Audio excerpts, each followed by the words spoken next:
오늘 여러분의 마음은 어떠십니까? 기분이 좀 좋으십니까? 어제 좀 잠은 충분히 주무셨습니까? 마음은요, 우리의 그 삶의 핵심입니다. 그렇죠? 마음이 가는 대로 우리의 몸이 갑니다. 마음 참 중요합니다. 그런데 성경은 우리에게 이야기하기를 만물보다 심히 부패한 것이 마음이라 이렇게 말씀하십니다. 예레미야 17장 9절 말씀이죠. 그래서 그리스도의 십자가가 참 은혜입니다. 왜냐하면 그리스도의 십자가가 우리의 마음을 새롭게 하여 주셨기 때문입니다. 그래서 너희는 새로운 피조물이라 이렇게 말씀하지 않습니까? 고린도후서 5장 10절 말씀입니다. 그리스도인은 마음이 새롭게 된 사람이죠. 로마서 12장 2절에서 너희는 마음을 새롭게 함으로 변화를 받아 이렇게 말씀하고 있습니다. 그러나 여전히 마음은요, 영적인 전쟁터입니다. 주님이 다시 오실 때까지 마음의 싸움은 계속됩니다. 로마서 7장 21절과 25절에서는 바울이 그 사실 자신의 마음의 상태를 분명히 이야기했습니다. 오라 나는 공고한 자로다 라고 이야기하는 모습을 이제 보게 됩니다. 그렇게 오늘 예배하는 이 시간에 여러분의 마음이 참 중요합니다. 그래서 예배할 때 어떻게 예배하라고 했습니까? 너는 예배할 때 신령과 진리로 예배하라 이렇게 말씀하셨습니다. 성령과 진리 안에서 예배하라. 근데 성령과 진리 안에서는 새롭게 된 마음 안에서만 가능합니다. 그렇죠? 성령의 임함은 예수 믿음인데 예수 믿지 않는 사람은 성령이 임하지 않아요. 그러므로 예수 믿지 않는 사람은 결코 예배할 수 없습니다. 예배하는 것 같아도 예배가 아니죠. 참석일 뿐입니다. 그래서 예수님이 말씀하시기를 내가 예배할 때 성령과 진리로 예배하라 이렇게 말씀하셨습니다. 그러므로 우리가 진정한 예배가 되려면 예수 믿음이 분명해야 됩니다. 예수 그리스도 십자가의 은혜를 온전히 믿어야 됩니다. 그의 모든 말씀이 참된 진리임을 확신해야 됩니다. 그러지 아니하면 예배가 되지 못하는 것입니다. 그런 측면에서 여러분의 마음이 건강하기를 소망합니다. 그래서 오늘 말씀이 우리 안에 살아있기를 바랍니다. 오늘 우리가 살펴볼 말씀은 모세와 아론이 바로에게 나가서 이제 하나님의 말씀을 전하는 그런 장면입니다. 우리가 앞서 살펴보았듯이 모세와 아론이 하나님으로부터 소명을 받은 나이가 80세였고 아론은 83세였습니다. 모든 사람들이 생각할 때는 이제 쉬어라. 그죠? 뭐 배울 게 있냐. 좀 쉬고 무슨 일을 하냐. 이제 쉬면서 노후를 즐겨라. 그럴 나이인데 이때부터 그 누구보다 격정적인 영적인 전쟁터로 나아갑니다. 80세이고 83세라는 기록은 모세가 하지 않았습니까? 그러니까 이건 매우 의미심장하다. 우리가 지난주에 살펴본 말씀입니다. 하나님은 모세와 아론이 감당해야 할 일을 알려주십니다. 바로가 이적을 보이라고 한다면 지팡이를 던져라. 이렇게 이야기를 하십니다. 하나님은 이제 80세, 83세 된 아론에게 이제 젊은 파라오죠. 바로에게 나가서 하나님의 말씀을 전할 때 이 바로가 네가 정말 하나님께로 온 사람인지 내게 보이라 할 때 그럼 네가 가지고 있는 지팡이를 던지라는 거예요. 그러면 지팡이가 변하여 뱀이 될 것이다. 이거 여러 번 앞서서 말씀했던 내용입니다. 반복해서 말씀하는 거예요. 그것이 사실이기 때문에 지금 계속해서 기록하고 있는 것을 보게 되는 것입니다. 그리고 이제 그 말씀의 명령을 따라서 이제 바로 앞에 나갔습니다. 그리고 하나님의 말씀대로 바로가 그렇게 질문을 합니다. 한글에 나와 있지 않지만 왜냐하면 그 앞에서 모세와 아론이 지팡이를 던지는 장면을 보게 됩니다. 아무 의미 없이 지팡이 던지지 않을 거 아니에요. 그죠? 그러니까 지금 바로의 태도에 따라서 하나님의 말씀에 근거하여 아론의 지팡이를 던졌습니다. 지팡이가 던져지자 어떻게 됩니까? 뱀으로 변했습니다. 그러니까 이 뱀으로 변하는 사건을 바로가 보면 빨리 무릎을 꿇고 순종해야 될 텐데 인간은 그렇지 않습니다. 바로 자기 주변에 있는 지혜자들과 마술사들과 요술사들을 부릅니다. 그리고 모세 앞에서 동일한 시범을 보이는데 이들도 지팡이를 던져서 뱀을 만드는 겁니다. 여기 보게 되면 여러 요술사들이 많아요. 마술사들이 여러 명이 지금 있는 겁니다. 여러 명이 있고 좀 모세와 아론 두 사람이 있는 거예요. 모세의 지팡이는 하나고 아마 이들의 지팡이는 여러 개였을지 모릅니다. 그리고 그 지팡이가 던지자 그들의 지팡이도 뱀으로 변화하였습니다. 우리가 종종 마술사들 갑자기 손에서 비둘기도 나오고 꽃도 나오고 하지 않습니까? 그러니까 뱀이 이제 딱 등장을 하게 됩니다. 그렇게 되니까 이 바로가 이제 또 마음이 변하는 것이죠. 근데 그 순간 모세와 아론이 던진 지팡이가 뱀이 된 지팡이가 이 애굽의 술사들이 만든 뱀들을 다 잡아먹습니다. 이미 한 상징을 보여주는 겁니다. 능력으로는 대결할 것이 아니다라고 하는 것이죠. 그리고 그들의 지팡이, 뱀이 된 지팡이는 다 사라졌지만 이제 다시금 모세와 아론의 지팡이가 뱀에서 지팡이로 다시 돌아오는 것을 이제 보게 됩니다. 그 내용은 이제 그 다음에 이 나일강을 피로 만드는 지향에서 보면 뭘 치라 그러죠? 지팡이를 가지고 치라 그러죠. 그러니까 그 지팡이가 어떤 지팡이입니까? 애굽의 술사들의 이 뱀을 다 잡아먹고 다시금 잡았을 때 원래의 지팡이로 돌아온 그 지팡이입니다. 이 장면을 되게 중요한 거예요.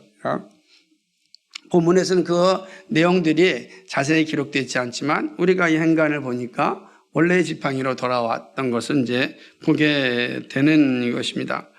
하지만 애굽의 이 마술사들이 패한 것을 보았던 바로는 바로 그 앞에서 순종하고 무릎 꿇는 것이 아닙니다. 오히려 마음이 완악하여졌습니다. 그리고 모세의 말을 듣지 않았습니다. 완악하여진 거죠. 강팍해진 겁니다. 그냥 단단해진 거예요. 돌처럼 굳어버린 겁니다. 그러니까 누구의 말도 들을 필요가 없다. 이런 상태가 된 겁니다. 내가 나를 지배한다. 이게 이제 이 완악한 상태의 모습이죠. 그런 모습이었습니다. 이것은 하나님이 말씀하신 대로 그대로 이루어졌습니다. 그래서 오늘 13절에 보니까 그러나 바로의 마음이 완악하여 그들의 말을 듣지 아니하니 여호와의 말씀과 같더라. 이렇게 말씀하고 있습니다. 바로는 마음이 완강하여 이스라엘 백성들을 보내기를 거절하였습니다. 이 모든 것이 하나님의 말씀대로 이루어졌습니다.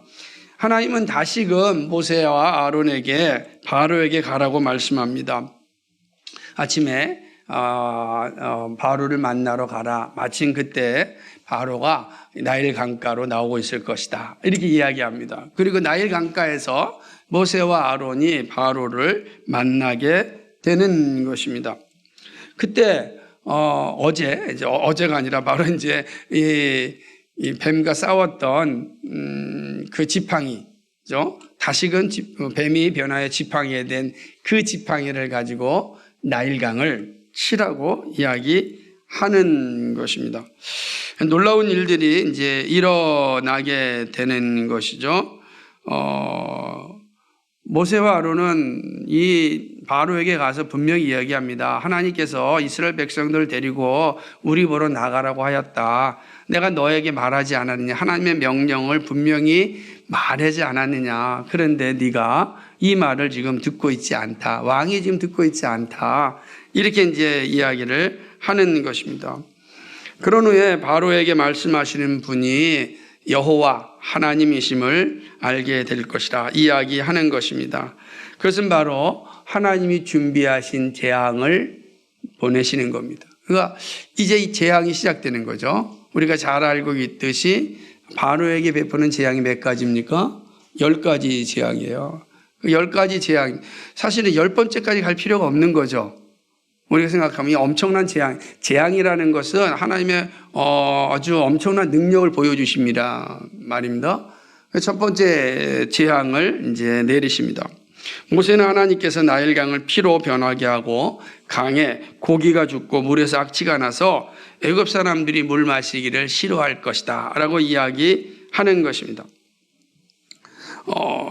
그리고 이제 그 명령에 따라서 그 지팡이를 나일강에 치게 됩니다. 그리고 팔을 애굽의 물들과 운하와 연못과 모든 호수 위에 내밉니다. 그러자 애굽 나일강의 물이 피로 변하였습니다. 놀라운 일이 일어난 거죠. 나일강의 고기들이 죽고 악취가 났습니다.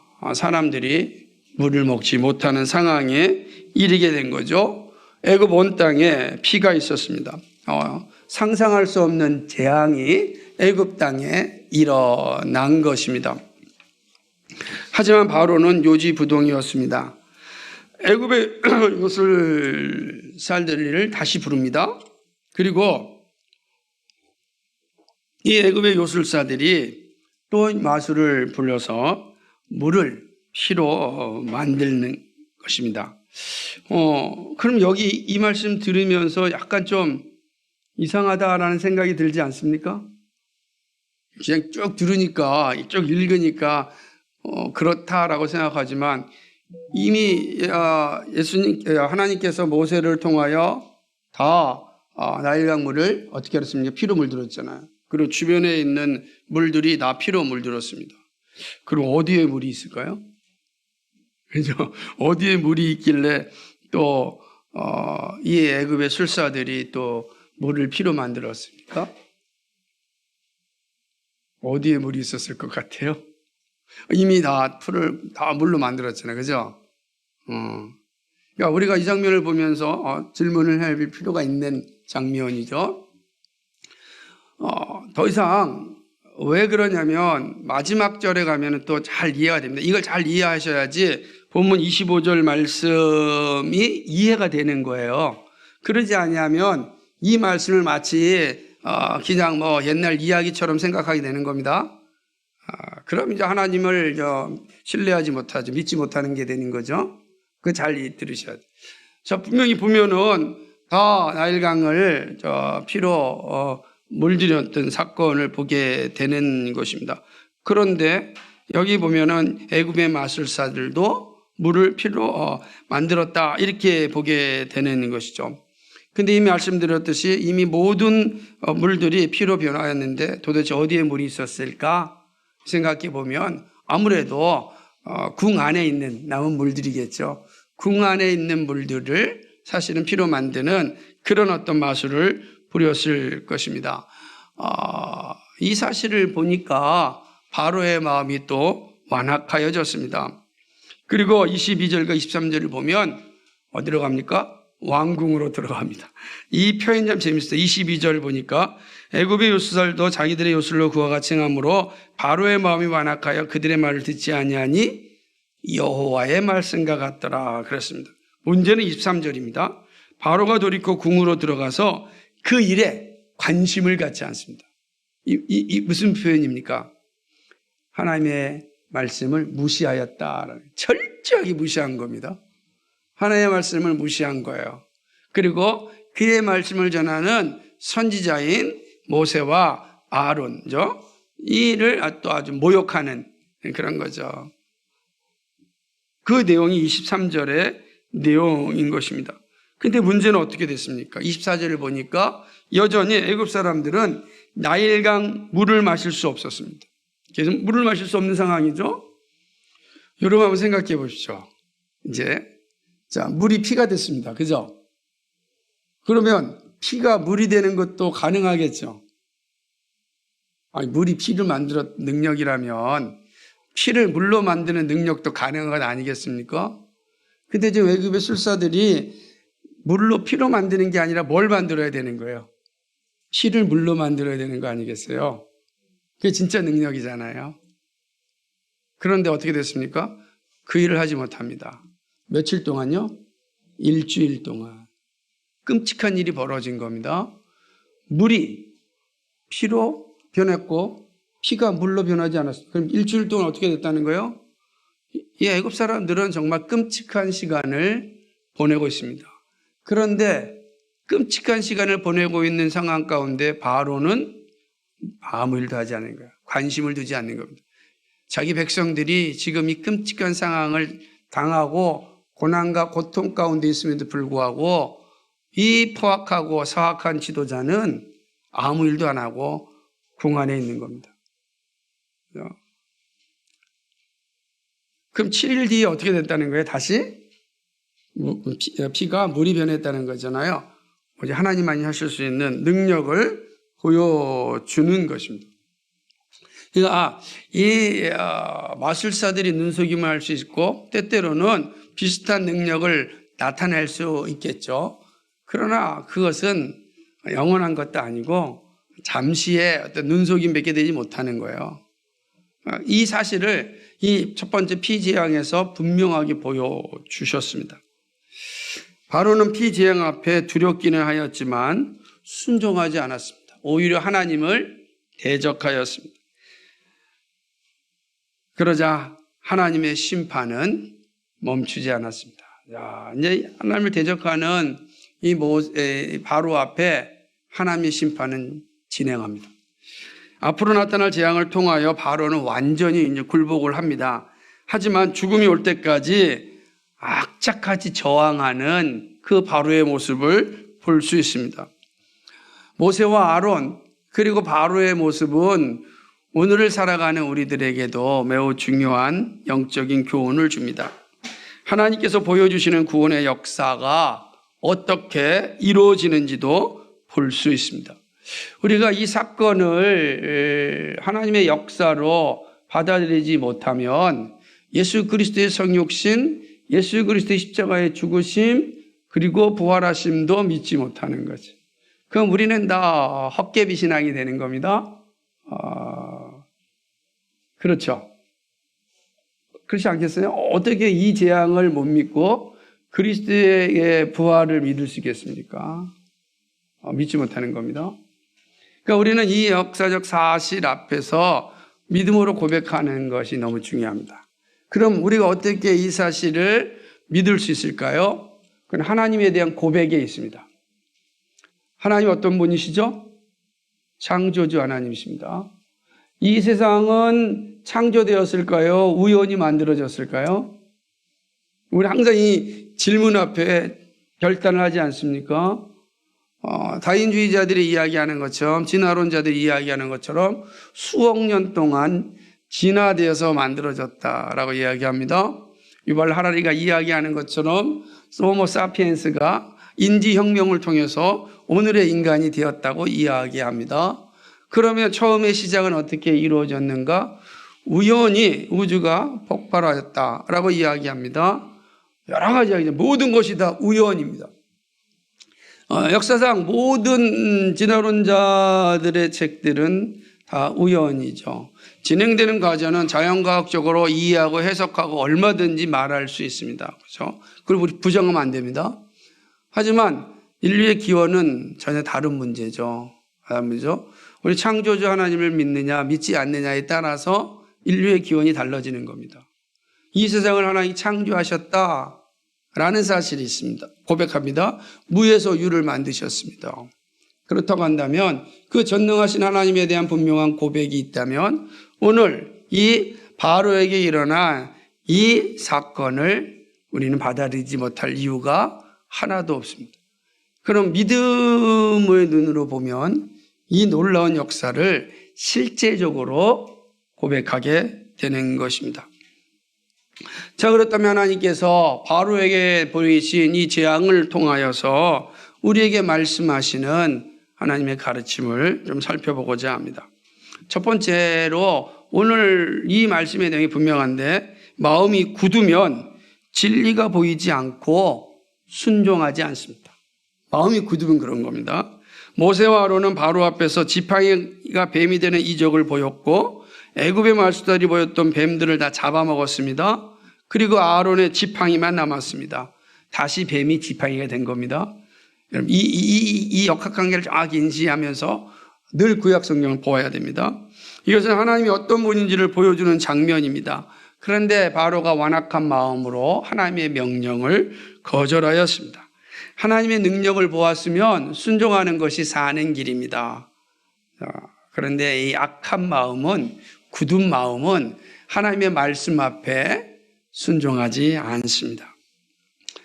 바로는 자기 욕망에 사로잡혀 있었습니다. 이스라엘 사람들이 가진 정치, 경제적 가치만 보았지 하나님의 명령이 중요하지 않았습니다. 이스라엘 사람들에게 있는 경제적이고 정치적인 가치죠. 이것만 중요한 거지 하나님의 명령이 그에게 들려지지 않았습니다. 마음이 굳은 바로에게 하나님의 뜻은 보이지 않았고 들리지 않았습니다. 하나님은요, 이러한 바로를 내버려 두십니다. 계속 내버려 두시는 거죠. 이러한 모습은 첫 번째 재앙의 모습에서 동일합니다. 7일 동안 물이 피가 되었습니다. 먹을 수 없고 악취가 나는 고통스러운 상황이지만 바로는 애굽의 마술사들이 행한 일에 하나님의 능력을 무시하였습니다. 자신의 욕망을 채우고 백성들의 고통을 외면하는 아주 악독한 지도자였습니다. 더 큰 고통이 오기 전에 순종해야 하지만 바로는 순종하지 않았습니다. 더 큰 고통이 올 겁니다. 어떤 고통까지 옵니까? 지금 자식이 죽어야 되는 고통까지 오는 거야. 그럼에도 불구하고 이 바로는 끊임없이 자기 욕망에 사로잡혀서 하나님의 말씀을 무시하였고 자기 백성들을 돌아보지 아니하였습니다. 마음이 굳은 자들의 한결같은 모습입니다. 오늘도 말씀 앞에 믿음으로 고백하지 않는 사람들의 모습이 여기 있습니다. 바로와 같이 마음이 굳어 있기 때문입니다. 완악한 마음은 말씀에 순종하는 것이 아니라 말씀을 판단합니다. 그래서 20세기에 들어와 가지고 나타난 끔찍한 19세기부터 나타난 끔찍한 성경 비평학의 핵심은 뭐냐면 성경 안에 하나님의 말씀이 있다 이런 것입니다. 그렇죠? 그리고 때때로는 그것이 나한테 올 때만 하나님의 말씀이 될 수 있다 이렇게 이야기합니다. 그러니까 성경이 하나님의 말씀이 아니고 내 마음에 부딪혀서 깨닫게 되면 그때 비로소 하나님의 말씀이 되는 겁니다. 또 지나쳐서 이 말씀을 안에 다 하나님의 말씀이 아니라 이 안에 하나님의 말씀이 있으니 그것을 찾아야 한다. 누가 찾죠? 누가 찾아야 되죠? 하나님의 말씀인지 아닌지를. 이게 불트만이라고 하는 사람이 한 행위였고 오늘 한국에서 돌 김용옥이라고 하는 분이 하는 행위입니다. 우리는 그러지 않습니다. 이게 모두 다 하나님의 말씀이다 라고 이야기합니다. 하나님의 말씀입니다. 이게 더 중요한 거죠. 마음이 굳으면 하나님의 말씀을 판단하기 시작하면 진리로 받아들이지 않습니다. 살아계신 하나님을 믿지 못하기에 그의 능력도 믿지 못합니다. 이들은 바로처럼 자신의 생각과 똑똑함에 사로잡혀 살아갑니다. 자신이 되게 똑똑하다고 생각하는 겁니다. 시간이 오래되어도 진리를 보지 못하고 듣지 못합니다. 참으로 불쌍한 사람입니다. 교회 다녀도 지옥 간 인생입니다. 칼빈이 이야기한 내용입니다. 교회 열심히 다녀도 하나님 믿지 아니하면 결국은 지옥 가는 인생이 되는 것입니다. 여러분 어떻습니까? 하나님의 말씀을 진리로 받으십니까? 살아계신 하나님의 능력을 믿으십니까? 에스겔 선지자의 말씀이 우리 가운데 임하기를 소망합니다. 에스겔서 36장 26절에서 28절에서 이렇게 말씀합니다. 또 새 영을 너희 속에 두고 새 마음을 너희에게 주되 육신에서 굳은 마음을 제거하고 부드러운 마음을 줄 것이며 또 내 영을 너희 속에 두어 너희로 율례를 행하게 하리니 너희가 내 규례를 지켜 행할지라 내가 너희 조상들에게 준 땅에서 너희가 거주하면서 내 백성이 되고 나는 너희 하나님이 되리라. 아멘. 성령이 임한 자들의 마음은 부드럽습니다. 그렇죠? 그래서 진리를 보고 들을 수 있습니다. 예수님은 이 부드러운 마음을 표현하기를 옥토와 같은 마음이라 그랬습니다. 말씀의 씨앗이 떨어졌을 때 싹이 나고 열매를 맺는 마음, 옥토와 같은 마음. 그럼 완악한 마음은 어떤 거겠습니까? 돌짝밭이나 바위 같은 마음이겠죠? 잠시 말씀을 받는 것 같으나 그러나 뿌리를 내리지 못하고 없어집니다. 바로의 모습이 바로 여기에 있다고 할 수 있습니다. 마음이 부드러운 자들, 성령이 임한 자들은 진리를 보고 들을 수 있습니다. 진리의 말씀에 순종합니다. 그리고 언약 백성이 됩니다. 마음이 굳은 자가 아니라 마음이 부드러운 자가 되기를 간절히 소망합니다. 두 번째는요, 하나님의 가장 무서운 징계는 죄 가운데 내버려 두심입니다. 오늘 말씀이 우리에게 주는 매우 중요한 교훈입니다. 죄인들의 무지는 자신이 똑똑하다는 생각입니다. 우리는 그걸 뭐라 그러죠? 오만함, 자만심이라고 표현합니다. 내가 똑똑하다는 거야. 내가 성경을 누구 잘 알고 있다는 겁니다. 생각하는 것이죠. 그래서 이들은 어떻습니까? 하나님 없이도 살 수 있다라는 생각을 갖습니다. 하지만 우리의 믿음의 선배인 다윗이 이러한 사람들에 대하여 아주 분명한 충고를 주었습니다. 하나님이 없다고 말하는 사람들에게 아주 분명한 채찍질을 주고 있는 것을 보게 됩니다. 한번 살펴보는데 시편 14편 1절에 이렇게 이야기합니다. 어리석은 자는 그의 마음에 이르기를 하나님이 없다 하는도다. 그들은 부패하고 그 행실이 가증하니 선을 행하는 자가 없도다. 이렇게 말씀했습니다. 어떤 자요? 어리석은 자, 오만한 자, 그죠? 마음이 완악한 자. 그는 마음에 이르기를 하나님이 없다. 그럼 하나님이 없다 그러면 주인이 누굽니까? 자기 자신이 주인이 되는 거예요. 똑똑하다고 생각하는 거죠. 내가 똑똑한 거예요. 그럼 우리가 바울이 늘 고백하는 것처럼 자기는 정말 아무것도 모른다 그러잖아요. 죄인 중에 괴수일 뿐이고 저는 참 아는 게 없습니다. 그 똑똑한 사람이 그리스도의 영이 들어가면 이렇게 되는 거예요. 그러나 변화되지 않으면 자신이 똑똑합니다. 그래서 하나님이 없어도 얼마든지 살 수 있다라고 생각하는 것이죠. 하나님이 없다는 자는 부패한 자신의 모습을 볼 수 없습니다. 내가 얼마나 부패한지를 알 수가 없는 거예요. 우리가 하나님 앞에 섰을 때 나를 볼 수 있는 거예요. 하나님이 없으면 나를 보이지 않아요. 내가 똑똑한데.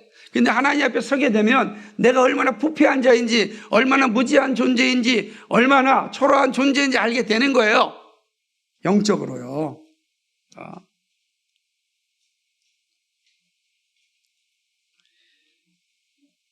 그 모습을 이야기합니다. 그러나 우리가 기억해야 될 것이 하나 있다면 부패한 곳에서 부패가 나옵니다.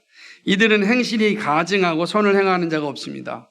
하나님을 알지 못하는 없다는 자들은 부패하며 가증한 일을 일삼는 자가 되죠. 얼마나 끔찍한 모습입니까? 바로의 모습이 이와 같습니다. 모세는 12절과 22절과 23절에서 바로의 완악함을 고발합니다. 그리고 여호와의 말씀과 같더라라고 언급합니다. 하나님은요, 바로가 불순종할 걸 아셨습니다. 그러나 그대로 내버려 두셨습니다. 회개의 기회가 주어졌지만 완악한 마음이 변하지 않았습니다. 하나님을 알만한 것이 수두룩하지만 듣지 않았습니다. 하나님은 그런 바로를 내버려 두셨습니다. 가장 큰 심판이죠. 그가 죄 가운데 있는 것을 내버려 두셨습니다. 가르치고 말해도 듣지 아니하면 내버려 두는 거예요. 그게 가장 끔찍한 심판입니다.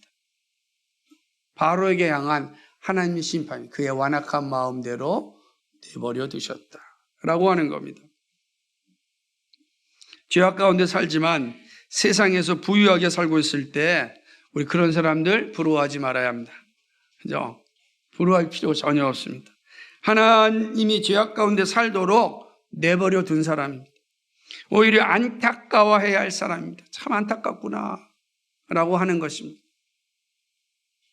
하나님의 사람은 어려운 가운데서도 선을 행하는 사람입니다. 진리를 알고 진리대로 살아보려고 아주 애쓰는 사람입니다. 그러므로 하나님의 말씀이 임할 때 깊이 숙고하고 아멘으로 화답할 수 있어야 됩니다. 여러분, 하나님의 말씀이 올 때 깊이 숙고하고 그 말씀이 진리라면 아멘 할 수 있어야 합니다. 거기에 살아나는 길이 있습니다. 이러한 믿음이 되기를 주님의 이름으로 간절히 축복합니다. 마지막 세 번째의 교훈이 있습니다. 그리스도의 능력이 세상의 핍박과 유혹을 잠잠하게 한다는 것입니다. 오늘 본문이 오늘 이 사실을 가르쳐 줍니다. 하나님의 능력을 보아도 바로의 저항은 멈추지 않습니다. 하나님과 싸워 이길 수 있다는 오만함이 가득하기 때문입니다. 그래서 하나님을 무시합니다. 또한 자신이 가진 권력을 포기하고 싶지 않은 욕망 때문입니다. 오만과 욕망이 지배하면 하나님을 저항합니다. 하나님의 말씀을 듣지 않고 관심을 가지지 않습니다. 오히려 하나님의 말씀을 무시합니다. 이 오만과 욕망이 우리를 지배하면 반드시 그러한 모습이 나타납니다. 전형적인 세상의 모델입니다. 그러나 아무리 세상이 강력하다고 하더라도 하나님 앞에 무릎 꿇게 되어 있습니다. 단지 시간이 걸릴 뿐입니다. 단지. 이처럼 세상에서 벗어나려고 온갖 방해와 협박과 유혹을 통하여서 우리가 세상에서 떠나려고 하면 이 세상의 온갖 방해와 협박과 유혹을 통하여 우리를 떠나지 못하게 해야 합니다. 징그럽죠. 징그럽습니다. 세상을 즐기며 살자고 합니다. 요즘 전도가 힘들다는 소리를 합니다. 이것은 세상이 강력하게 저항하고 있음을 의미합니다. 이 세상이 좋다고는 생각을 반복적으로 우리에게 주입시킵니다. 그래서 오만함과 욕망에 사로잡혀서 하나님 나라를 보지 못하게 만듭니다.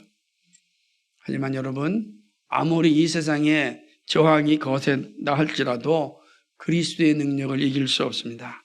세상에서 우리가 살아가는 방법은 그리스도의 능력을 의심하지 않고 믿는 일입니다. 믿는 일입니다. 여러분, 생각을 해보십시오. 바로 모세의 모습 생각해 보십시오. 모세와 아론이 하나님의 말씀을 한 번도 의심하지 않았잖아요. 지팡이를 던지라.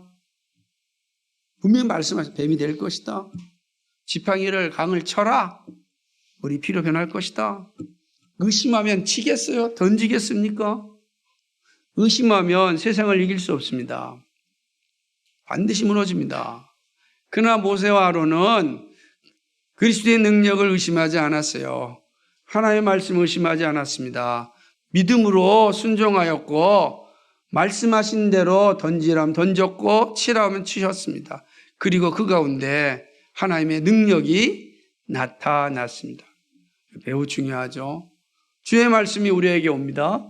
주의 말씀대로 살면 이 세상에서 반드시 승리하는 삶을 살게 됩니다. 이게 하나님의 약속입니다. 그리스도의 약속입니다. 그러나 세상은 끊임없이 이 약속에 틈을 만들려고 합니다. 의심을 줍니다. 불신을 줍니다. 불순종하게 합니다. 그래서 손을 내밀어 지팡이를 강에 치려고 하는 행동을 주춤하게 만드는 것입니다. 정말 치면 물이 변할까? 라는 의심을 들게 하는 것이죠. 그것보다 더 중요한 것은 지금 돈이요 권력이요 세상의 성공이라 이야기하는 것이죠. 그러나 우리가 세상에서 살아가는 방법은 그리스도의 능력을 의심하지 않고 믿는 일입니다. 죄에서 자유롭게 되는 일은 절대 쉽지 않습니다. 하지만 그리스도의 능력이 우리를 인도하여 주십니다. 마침내 승리하게 하십니다. 여러분, 종종 영화 같은 거나 혹은 기사 같은 걸 보면 젊을 때 호기로 이렇게 조폭 집단에 들어갔다가 정신 차리고 아니다. 내 조폭 집단에서 나와야겠다 라고 할 때 쉽게 나옵니까? 그러지 않죠. 끔찍한 일이 일어나잖아요. 죄악 가운데 살다가 하나님의 백성이 되는 게 쉬운 게 아니라고요. 이 조폭 같은 죄악들이 우리를 얼마나 유혹하고 야, 너 그동안 그렇게 즐겼던 포기하려고? 야, 너 그동안 누렸던 그 영광을 포기하려고? 야, 너 이렇게 한심하게 살아가냐? 야, 예수 믿으면 밥이 나오냐? 야, 정말 너 성경에 하나님의 말씀을 믿냐? 온갖 유혹이 우리를 지배합니다. 그리고 거기에 고난도 오고 핍박도 옵니다. 안 그러겠습니까? 우리가 보고 있던 것처럼 에스더서에서 하만이 유대인들을 죽이려고 하였고, 우리가 다니엘서 보면은 다니엘과 새 친구를 풀무불 속에 집어넣고 사자굴 속에 집어넣는 그런 일들이 일어나지 않습니까? 마침내 예수 그리스도를 십자가에 못 박는 일도 일어나지 않습니까? 사도 바울이요, 단두대에서 순교하였습니다. 이런 일이 일어나고, 너 꼭 그래도 예수 믿을래? 라고 이야기합니다. 나중에 보겠지만은 종교개혁 시대에 영국의 9일 동안 여왕이 되었던 제인 그레이라는 여왕이 있어요. 순신한 여왕입니다. 피에 메리가 이 제인 그레이를 살려주고 싶었어요. 다 친척이니까. 근데 한 가지, 신앙을, 네가 믿는 신앙을 포기하고 천주교로 돌아오면 살려주겠다. 제인 그레이가 거기서 나는 나의 주 예수 그리스도를 포기할 수 없습니다. 자기의 신앙을 분명히 고백합니다. 그리고 단두대에 처형당하는 거예요. 그렇죠? 여러분, 이 얼마나 힘든지 몰라요. 얼마나 유혹이 많은지요.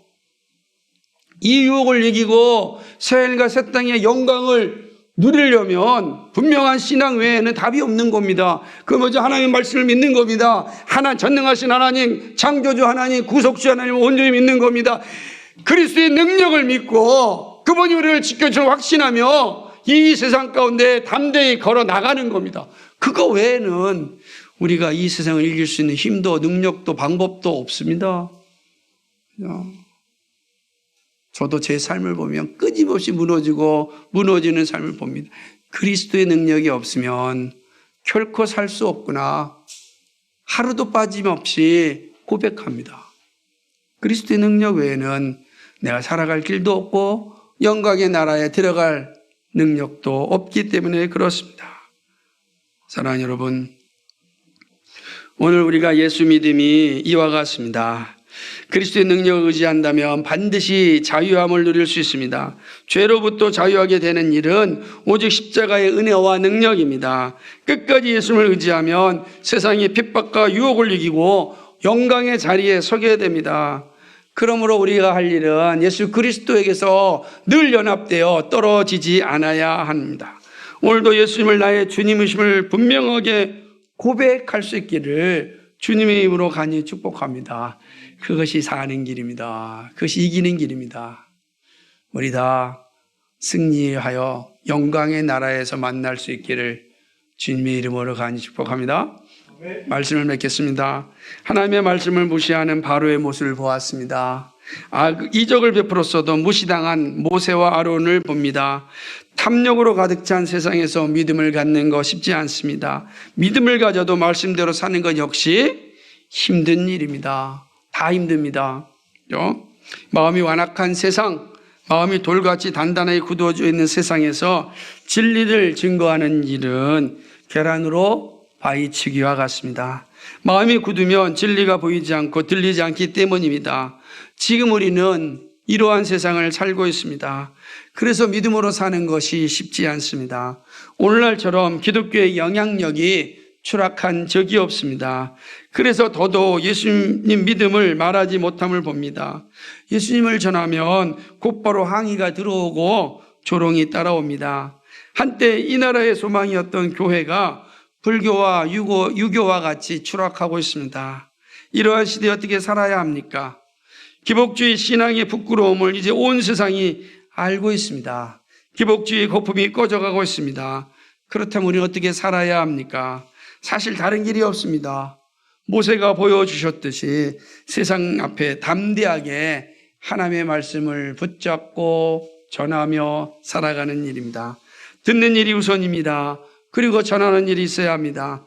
우리는 복음을 듣는 일에 열심을 내야 합니다. 그리고 복음을 사는 일에 힘써야 합니다. 우리의 교회 폐허처럼 교회로 모이고 교회로 흩어지고 교회가 되는 일에 힘써야 되는 겁니다. 그것은 복음이 우리 안에 살아있을 때 가능한 일입니다. 주님 오시는 그날까지 복음을 듣고 배워야 합니다. 복음을 듣고 복음을 잃지 않고서 우리는 결코 이 세상을 이길 수 없습니다. 한순간에 무너집니다. 사단이요, 적그리스도가 만만한 세력이 아닙니다. 그래서 항상 기도하라. 그죠? 항상 기도하라. 그런 거예요. 항상. 쉬지 말고 기도하고 범사에 감사하라. 항상. 그러기 위해서 우리의 마음을 부드럽게 해야 합니다. 그래야 말씀의 씨앗이 떨어질 때 자라날 수 있습니다. 여러분 늘 기도할 때 주님 제 마음을 부드럽게 주옵소서. 내 안에 계신 성령께서 저를 통하여 하나님의 말씀의 깊이와 넓이와 그 놀라운 은혜를 깨달을 수 있도록 도와주옵소서. 기도하셔야 됩니다. 옥토와 같은 마음의 밭이 되도록 기도하고 훈련해야 합니다. 그래서 말씀이 마음에 살아있어야 됩니다. 마음이 목사도요, 말씀을 배우지 않고 말씀을 듣지 않고 말씀을 공부하지 않으면 반드시 타락합니다. 적그리스도의 밥이 되기 딱 좋은 존재입니다. 그럼 우리는 주님 오시는 그날까지 말씀을 들어야 됩니다. 말씀을 배워야 됩니다.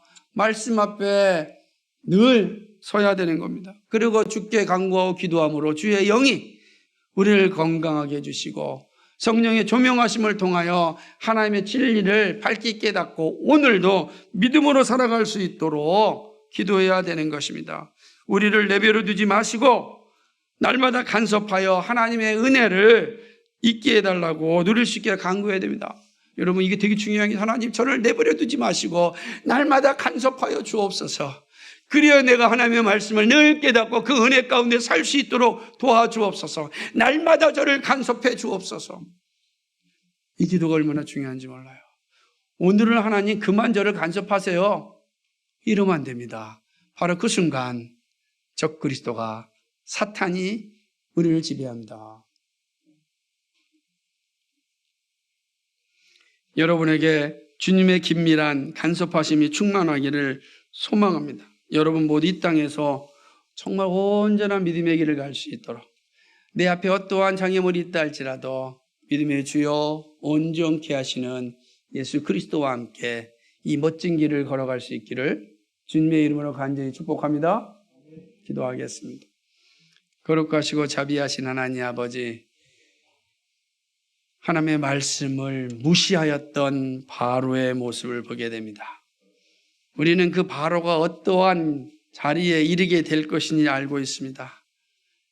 그러나 우리는 어떻게 그 자리에 이르게 되었는지를 살펴보고 있습니다. 그러나 하나님의 말씀을 철저히 무시하였습니다. 하나님 말씀 없이도 얼마든지 살 수 있다는 그런 자만과 욕망에 빠져 살았습니다. 그래서 하나님의 진리를 들었어도 그는 거부하였습니다. 그리고 결국은 멸망의 자리에 이르게 되었습니다. 거룩하신 하나님, 우리의 모습에 바로와 같은 모습은 없는지 살펴보고 돌이켜봅니다. 하나님의 말씀을 무시하고 하나님의 말씀을 가볍게 여기는 우리의 행태는 없었는지 주여 우리의 약하고 나약한 모습을 용서하여 주옵소서. 아버지의 말씀에 온전히 순종하였던 모세와 아론처럼 그 말씀 앞에 무릎을 꿇고 주여 말씀하옵소서 종이 듣겠나이다 고백했던 마리아처럼 아버지의 말씀 안에 순종하며 살아가는, 그리하여 주님 오시는 그 영광을 맞이할 수 있는 우리 모두가 되게 하여 주옵소서. 주께서 함께하여 주시길 간절히 소망합니다. 어렵고 힘든 세상입니다. 이 세상에 주님이 주시는 영광을 모두 누리고 그 영화로운 나라에 들어가는 우리 모두가 되게 하여 주옵소서. 예수 그리스도의 이름 받들어 기도하옵나이다. 아멘.